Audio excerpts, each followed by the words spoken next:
Hey everyone, welcome to Tent Talk, the Farmers Market podcast. This podcast is all about farmers markets, how to increase your market business success while providing people with fresh food. Farmers markets are essential. Whether you're a farmers market manager or a small farmer or food maker selling at farmers markets, you have found just the right podcast. On this week's episode, we're talking about upcoming end-of-year holidays at the farmers markets, from scheduling challenges to promotion opportunities. I'm one of your hosts, Bridget Myers. I'm a longtime Farmers Market Manager, Vendor 101 co-teacher, and education coordinator at Farmers Market Pros. And I'm Kat Fields-White, Director of San Diego Markets, where I'm still an active Farmers Market Manager, founder of Farmers Market Pros, and host of Intense, the Farmers Market Conference, and the Farmers Market Pros community. And I'm Justine Marzoni-Mead, Tent Talk producer, marketing director for Farmers Market Pros, and logistics coordinator for Intense, the Farmers Market Conference, coming up March 7th through 9th, 2022. Live and in person. Is that 4 months away? And online. I can't wait. It's coming up very fast. I'm so excited. I've been looking at pictures from our conference of years past. Aw. Conference of yore. And just getting really excited about it. I'm very excited. It'll be so nice. And to everybody go who's again. gotten tickets so far, I feel like they're jazzed. They're so excited about Yes. seeing each other again. Yeah, for it's sure. going to be really good. I'm excited. I'm so excited. It's going to be good. All right. Today's episode of Tent Talk, the Farmers Market podcast, is supported by Food Business Success. Reaching your financial goals as a food maker requires not just a great product, but also an entrepreneur's mindset and sales and business expertise. Finding the help you need can mean the difference between making your passion project a hobby or a business. Find help from Food Business Success by clicking their logo on the resource page at farmersmarketpros.com. Welcome back to Tent Talk, everyone. Today we are talking about getting prepped for the quickly approaching end-of-year holiday season. Thanksgiving is just weeks away, yikes, and Christmas and New Year's fall on Saturdays this year. You know, we've already missed Canadian Thanksgiving. Oh, that's right. It was in really? October. Yes. It's always in October. Yep. So where has this year gone? Oh, my goodness. How is It's October flown by. already It's gone? terrifying. Yep. Halloween is gone. Thank God. Too much prep for that. All that. But there's a lot of things coming up. Yes. So often the days leading up to the holidays are big promotional market days. Yep. You know, Thanksgiving, I think the Saturday before Thanksgiving is the all-time biggest day of the year at our Saturday market. For sure. Yeah, Yeah. people come out to shop for those special meals, and they have family in town. They want to show off their market. Yeah. Yeah, always a really big day. So then before Thanksgiving, Diwali is coming up. Yeah, that's right. The Hindu Festival of Lights on November 4th. And then the eight nights of Hanukkah start on November 28th this year, so they're stepping right on top of Thanksgiving. Yes. And go through Do a December little 6th. overlap. That's right. Yep. And then Kwanzaa, starting just after Christmas. That's right. I think those are all the biggies. They're all really good to use as ways to fill out your newsletter with interesting recipes. Yes. What's great about holidays is they're usually food-centered. That's right. So Yeah. you can connect your market offerings to all sorts of different holidays. Yeah. And kind of educate your shoppers about maybe holidays that they're not familiar with. You can be inclusive for your shoppers that do celebrate these holidays and maybe don't get to hear about them from And their your other vendors. places. Exactly. And vendors too. Yep. Yeah. And also, I mean, last year was rough for so many reasons, but it was especially tough for markets who want to promote the holidays, but you want to do so responsibly. You don't want to tell a bunch of people to show up. At that time, you weren't. Make this special meal just for yourself. Do Yeah. not gather with your family. Don't invite anyone over. But this year, I think a lot more people are going to be traveling and getting together with their holiday. So I don't know about y'all's family, but I think mine is going to be ramping up the celebrations because we kind of missed out last year. So that might be the case for some of your shoppers who haven't seen their family in a long time, and this is going to be the opportunity that they get to do so. So Yeah. they might be wanting to be a little extra. It this feels year. a little more special just It does. because we've missed that time. Not taking it for granted anymore. That's Yeah. right. That we didn't get to do it. Yes. Yeah. So if you want to find recipes and traditions to talk about in your newsletters and at your markets, check in first with your vendors and farmers. Yep. If you have multicultural participants in your market, a lot of times they can share family recipes. That's kind of fun. Oh, that'd be so fun to kind of get to know one of your vendors by, saying, what do you eat during this time of the year? Yeah, you could highlight. You could say this is this vendor's traditional holiday meal that they cook. Yeah. I mean, what a great thing to share and Yeah. some great personal information with a recipe. And just, I mean, I think the shoppers would just Eat that up. Get it? They would indeed. You can use that pun in your newsletter, okay? That's right. You'll love it.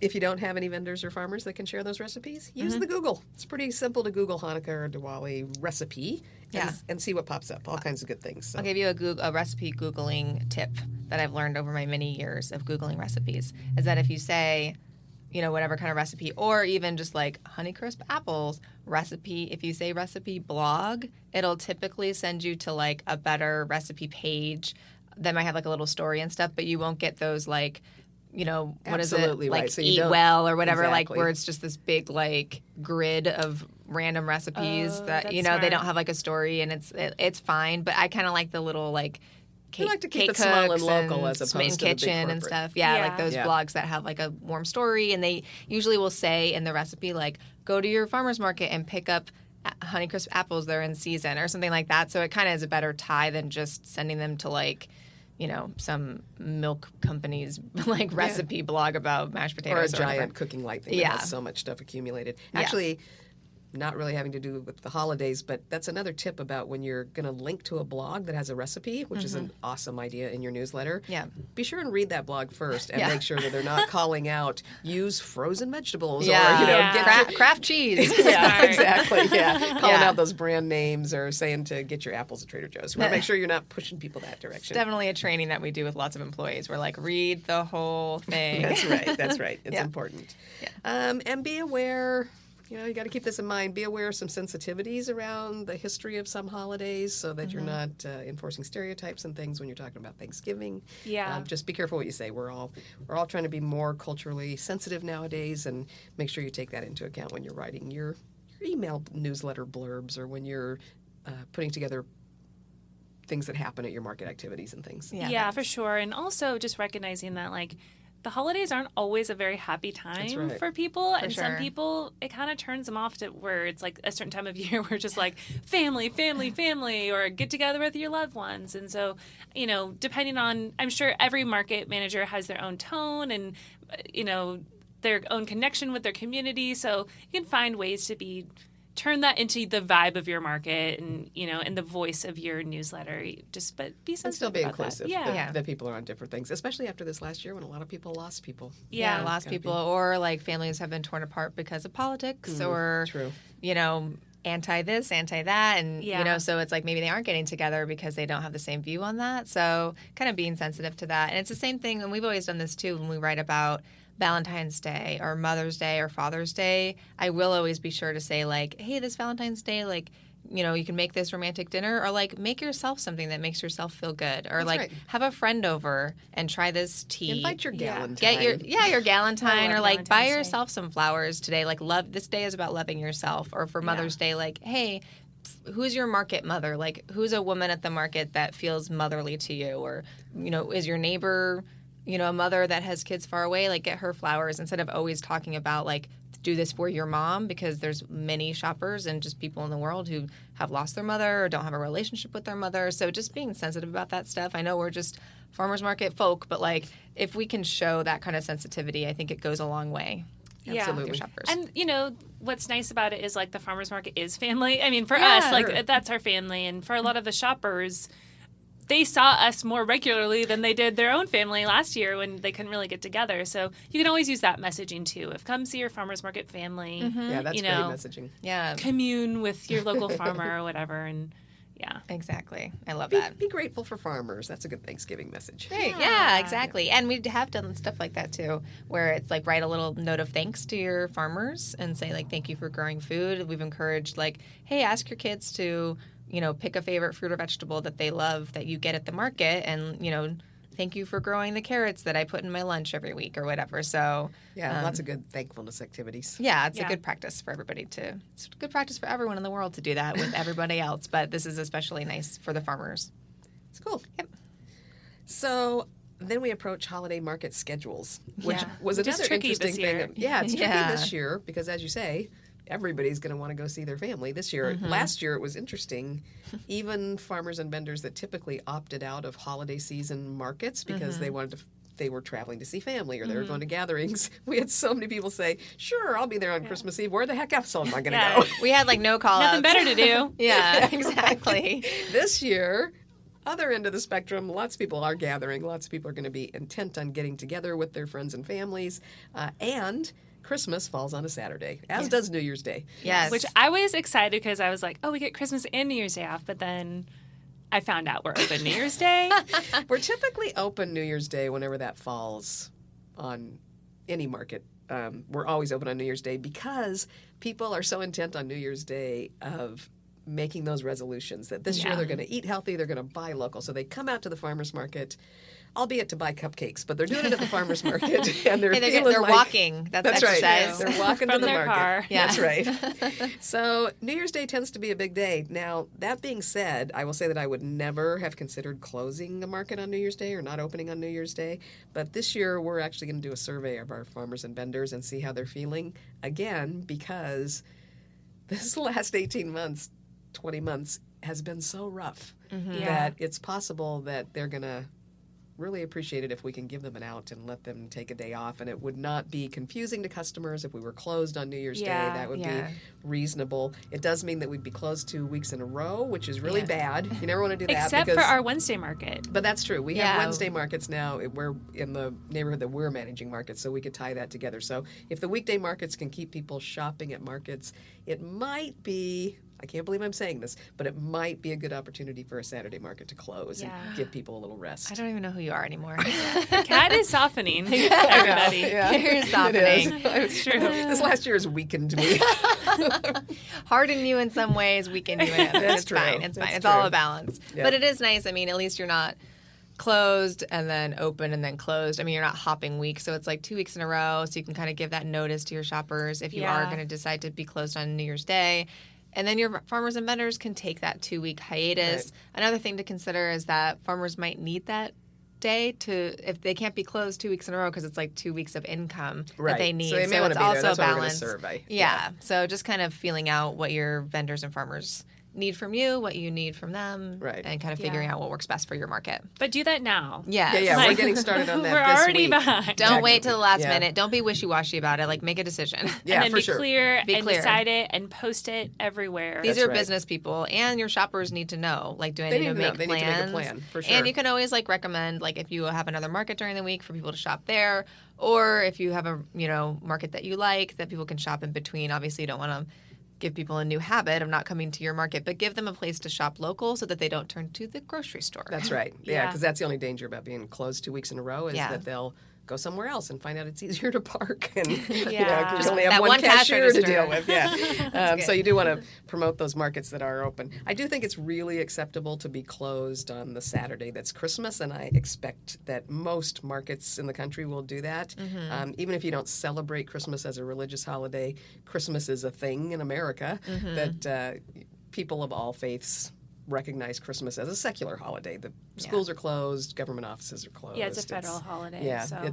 it's something that's usually not a surprise to people if you're not going to be open on Christmas Day. So I think that's an easy way to get a day off. Yeah. Yes. And, some markets are operated by municipalities, and that may be true. decided for you if, this is a holiday. So we're not going to do that this year. And New Year's Day may be considered a holiday by Exactly, those kind in of that case. agencies. So also check in to see, what works for whoever's running your market. Yeah, but whatever you decide, just put it on your social media now, put it on your website. Make sure, from now on, just put that at the footer of your email newsletter you send out each week just to remind people what the dates are going to be so people can plan ahead. If Aunt Bertha's in town for New Year's and you really want to show her at the farmer's market, then if it's going to be closed, make sure She comes out a week early. Yeah. Catch it the week before. That's right.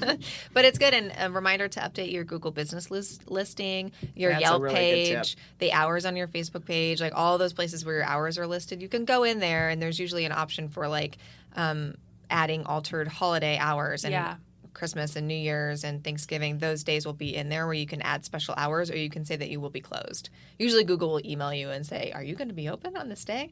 So you can go in there and make those alterations and just make it really easy so that you don't have shoppers showing up to a street that's full of parked cars and not a beautiful market, because that'll be disappointing for them. So We have had that happen. yes, we have. Yes. Very sad. Although on Christmas Day, I don't know who can Probably be not on disappointed, Christmas but Day. you never know. People are disappointed I about a know, lot there's of some things. farmers market freaks out there. That's right. Actually, I'm going to I'm going to wager right this minute that there'll be some farmer or vendor that shows up on the street on December 25th. One of those folks that doesn't read their vendor advisory emails and that doesn't get the memo. And they It's show always up. one. Yeah. Although as of someone who cooks for family, it'd be nice to stop by the farmer's true. market on Christmas morning and make some food. But, I digress. It's a nice way to get a day off. So kind of think about that. It's a good time to post like a picture of a calendar with the dates and times like clearly spelled out.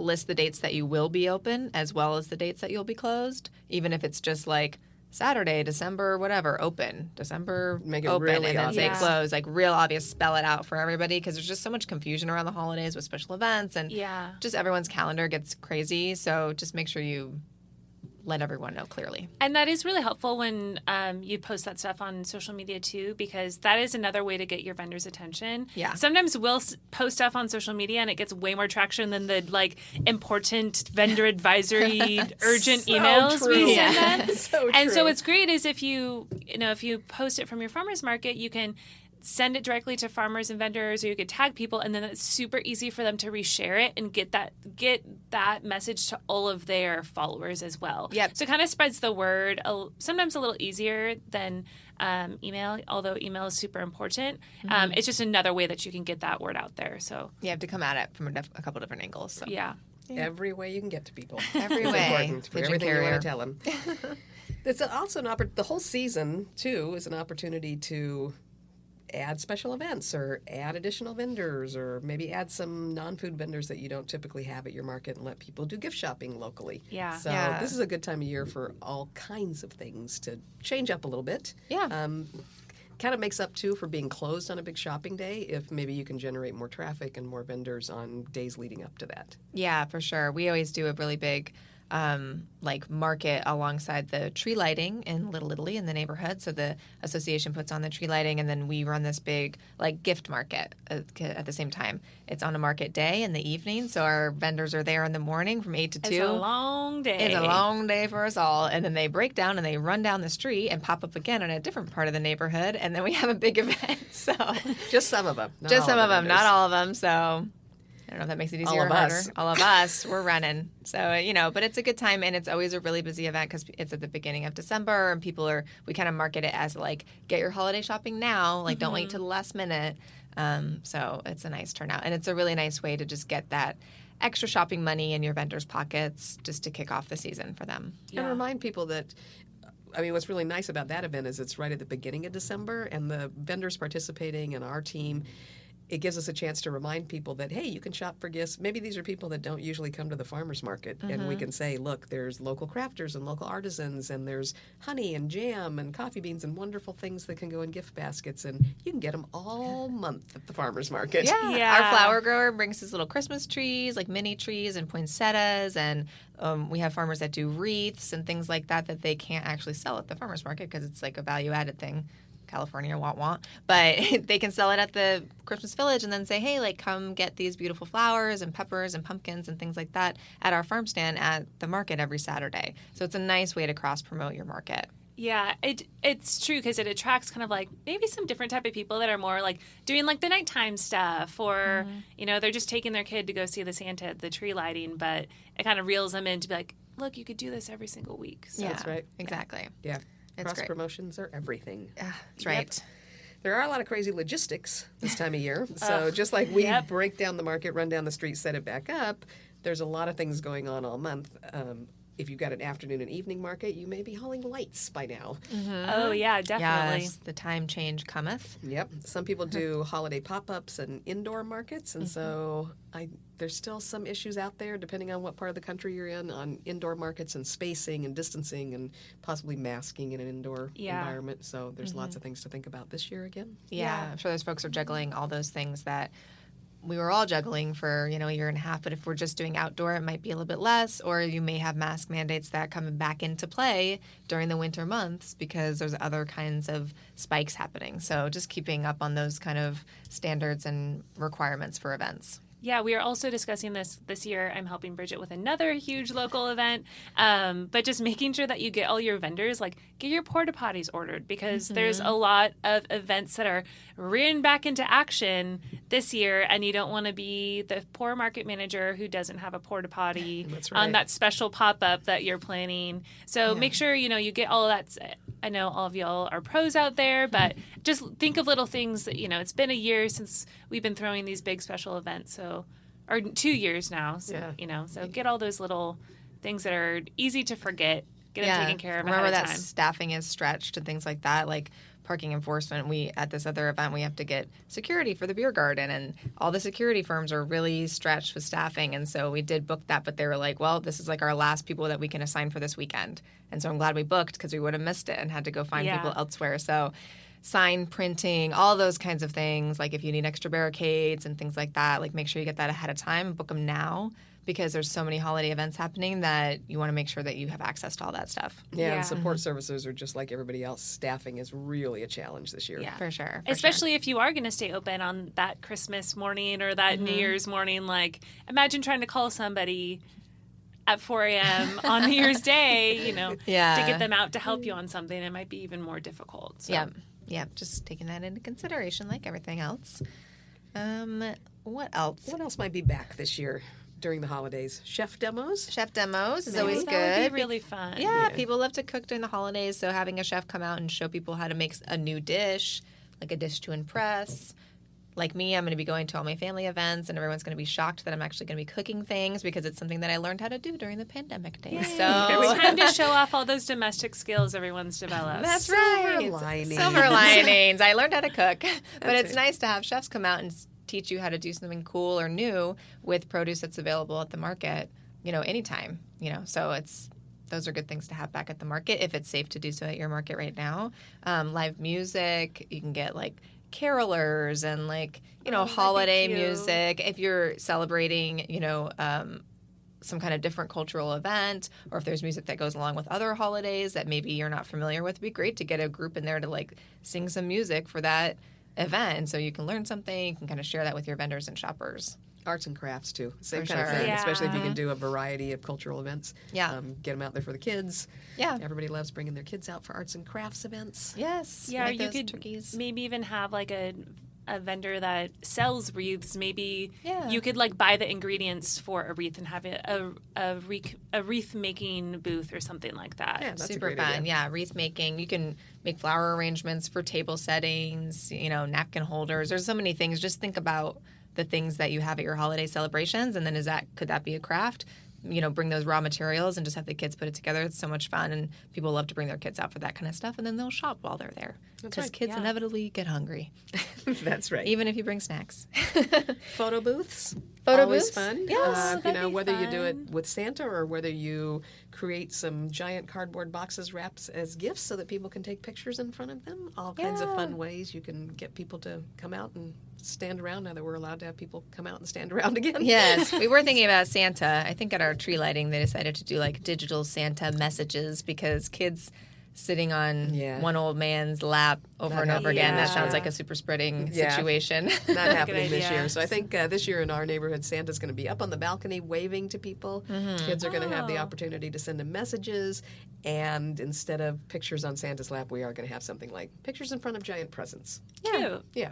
Yeah. So there's ways to make it work and stay safe and still have fun. Yeah, and last year we did something where there was a local Little Italy toy drive, and so We'll our be doing farmers that market again. booth was a place that people could drop those off. So that's another great way to reach out to different businesses in your area, or different some charity initiatives. It's just a fun place. If you say hey, this is a drop off location for something like that, it might pull people to your market in a way that they wouldn't come there normally. But if they can do two things at once, Yeah, it's definitely. convenient. Yeah, and there's a lot of people that still need a lot of help right now. That's That right. are still in big recovery mode from pandemic situations, and just honestly on any holiday given season. Yeah, there's always charities doing food drives and fundraising and toy drives for kids and things like that. So kind of check in with them and see, hey, do you want to come down to the market and access all my shoppers that are at the market, and try to get the word out about kind of programs that are going on in your neighborhood, if that's something that aligns with your mission. Yeah, check with your local food banks and see. Not all food banks take perishable items. Some of them are, just intent on the non-perishables. But some of the food banks now have kind of rapid response teams where you can get people to buy for themselves at the farmers market, buy a few extra fruits and vegetables, healthy things that get stuck in a bag that the food bank can take out and get it to people that need it. Yeah. Yeah. Lots of opportunity there. So that's what we're doing for the holidays. Yes. Yeah. Oh, and I don't know if we mentioned this already, but making sure that you tell your people that, or tell your shoppers that they can purchase gift cards for your that's market. right. Oh, yeah. That they can purchase market merch if you have hats or T-shirts or tote bags. Those make great little presents. Groceries are always the right size. Yeah, that's right. Yeah.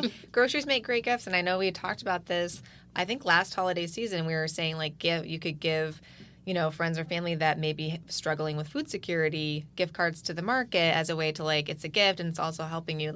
That still stands. That's still a great gift to give. That times 10 this yes, year. Yeah. for sure. Yeah. And not only that, but then you're helping the farmers and vendors that also, need that extra boost around this time of year and all year round. But it's just a very keeping the money local in your local community. Yeah. That's a great way to really shop local, is giving those local food gift certificates. Yeah, and if you have people that, or family that can't make it out, it would be fun to send them, hey, this is olive oil from a local olive oil vendor, or this is a jam made by my favorite farmer. Give them a taste of the city that they wanted to come visit, but they couldn't make work or something like Exactly. That's There's a a great lot of idea. opportunity. So you got to give your shopper these ideas, because shoppers are busy. Think about your life they're and everything you're panicking. juggling. Yeah, they're panicking. They're there's a lot going on. If they're going to visit their family, if they're not, just the usual kind of holiday hubbub. If you just feed them these ideas, specifically, if you tell them what to buy and what to do with it, you'd be surprised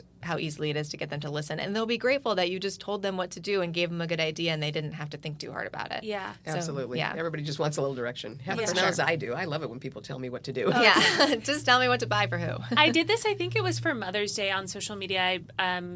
We have a very farm and very food-focused market, so we don't have too many artisans. But around the holidays, whether it's Mother's Day or Valentine's Day or Christmas or certain holidays, we do like to feature our artisans who make really awesome stuff.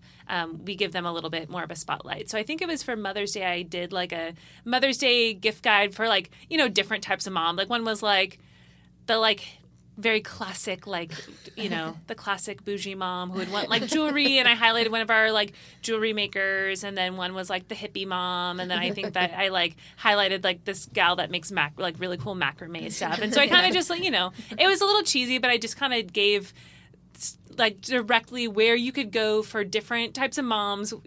There's the candles, and so you could do something fun like that on social media if you're looking for things to talk about. Yeah, for the holidays. Make yeah. a gift guide, just Absolutely. like you would see in a Yeah. magazine. This is a gift guide for this kind of person in your life. They'd probably like this. Pair this honey with this granola and give them this little custom-made wood bowl so they can have Yeah. a little parfait. It's just give them ideas and they can put stuff together. You can also make gift baskets with some items at your market and either sell them or do giveaways. It's a great time to do social media giveaways, which can increase your following and kind of your interaction on social media. You can even just give away a market tote bag. Yeah. People are into that, Yeah. So interact with your shoppers. In the past, when I was a market vendor, we had a lot of I remember this one jewelry maker, Junyan, she Yeah. always organized a vendor giveaway. So she would talk to a bunch of vendors in the market and say, hey, I'm going to do a social media giveaway. And then we would give some of our sauce. And then I think Maya's Cookies did one year, and we just gave a bunch of stuff. And then it was great because we all just shared amongst ourselves. And we got a bunch of new followers and a bunch of new farmers market shoppers. But we only had to kick in $30 worth of product. So it was a really Yeah. great way to get a lot of bang for our buck of just new shoppers and kind of get our name out there. So even if the market manager, the market staff is just, there's too much to handle, encourage your vendors to do cross-promotion stuff. If you have an awesome peanut butter vendor and an awesome jam maker, have them put a basket together with, some of their product, and that would make a great present. Yeah, for sure. Yeah, vendors and farmers want ideas too. There's endless opportunity, basically, is what we're saying. That's right. And speaking of farmers and vendors, don't forget that this is a good time to celebrate your farmers and vendors, too. Yeah. It's a really good opportunity to let them know over Thanksgiving that you're thankful for them. They make your market happen. If you're a farmer or a vendor and you're listening, it wouldn't hurt to let your market manager know you're thankful for them. It's a two-way street. If any of our farmers or vendors are listening, just kidding. Yeah, it's a good time to let your market family know that you're grateful for them. You can do some fun things with your farmers and vendors. We usually do a grab bag kind of thing where you can choose gift cards or free rent in some of the envelopes or that kind of thing, or we give out a lot of years we've given a new T-shirt to every farmer and vendor in our market, something to just tell them that we're celebrating them. So it doesn't have to be elaborate, but some kind of little gift or recognition. The first year I was ever a market manager, I actually just gave everybody a Christmas card, and I had vendors that cried, that told me that they had never had anybody give them a card after being in markets for decades, So I was naive. I didn't know that we didn't have to do that kind of thing. But just seemed like a nice thing to do. And any kind of gesture that lets your fellow market family members know that you're thinking of them and that you appreciate them is generally really appreciated. And that reminds me, last holiday season, we were really in the thick of pandemic last holiday season here. We were in a lockdown in San Diego County, and the market was still under really strict COVID regulations. But there was a good steady core group of shoppers that had been coming out the entire time and being so polite to our staff with their masks and just following all the rules without us having to ask them. Oh my gosh, bless them. And so Not yelling at us. It was wonderful. We love them. And just really supporting the farmers and being grateful. And they had been telling us that they were so grateful the market was open because it was the only time they were getting out of the house, and it just kept some normalcy in their life, and they got to get healthy food. So I put a couple bags together with it was a small little gift bag, and I got a little miniature honey bear from one of our honey farmers and a bar of goat milk soap, and then I wrote little cards to them, and it's I didn't even know most of their names, and I just was market shopper, I am so grateful for you, and thank you for coming out to the market and making our job easier during these crazy times. We're really grateful for you. I hope you have a good holiday season. And then I just walked up to them at the market the weekend before Christmas and was like, hey, I'm just really grateful for you. And it was such a small little thing, and it was just meant so much to them that they were acknowledged by the market. And that I feel that helps bond your shoppers to your market in a way that nothing else really can. Then when you have this common acknowledgement of gratitude. So you don't even have to give them a gift. You could probably just give them a little thank you card. But if you do have a little trinket or something to give them, it just goes a long way. And then you really have a shopper for life. Yeah. We still see those shoppers every single Saturday. So I just gave it to 10 of them.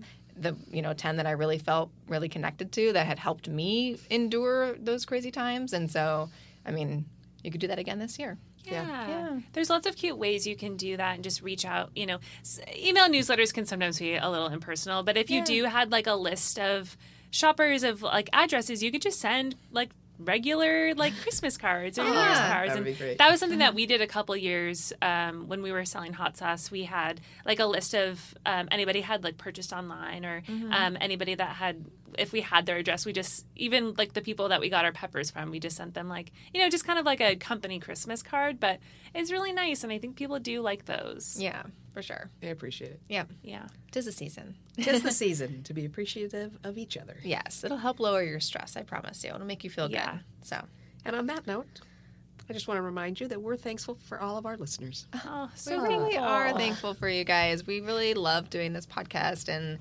it helps us, I think, and it's been definitely helpful past, through all this hard times, but even before that and even long after that, this is such a great thing that we get to do with each other and just sharing stories and with all the people that we interview, and then all of our amazing listeners that send us little comments, or we'll see them at the market, or we'll go visit them at their market, and they're like, yeah, we tune in every week, and it's just, it's an awesome community, and we're really grateful for you guys. It's pretty exciting. Yeah. Our job is weird. It's good to know that we're not the only ones doing it. Yeah. This sure. podcast is definitely an emotional release where we just get to process a lot of our everyday life. So, and it's nice that there's people that understand. Yeah. So thank you. Thanks for listening today, and big thanks to Food Business Success for helping food makers reach their goals and for supporting Tent Talk, the Farmers Market podcast. Find more information by clicking the Food Business Success logo on the resource page at farmersmarketpros.com.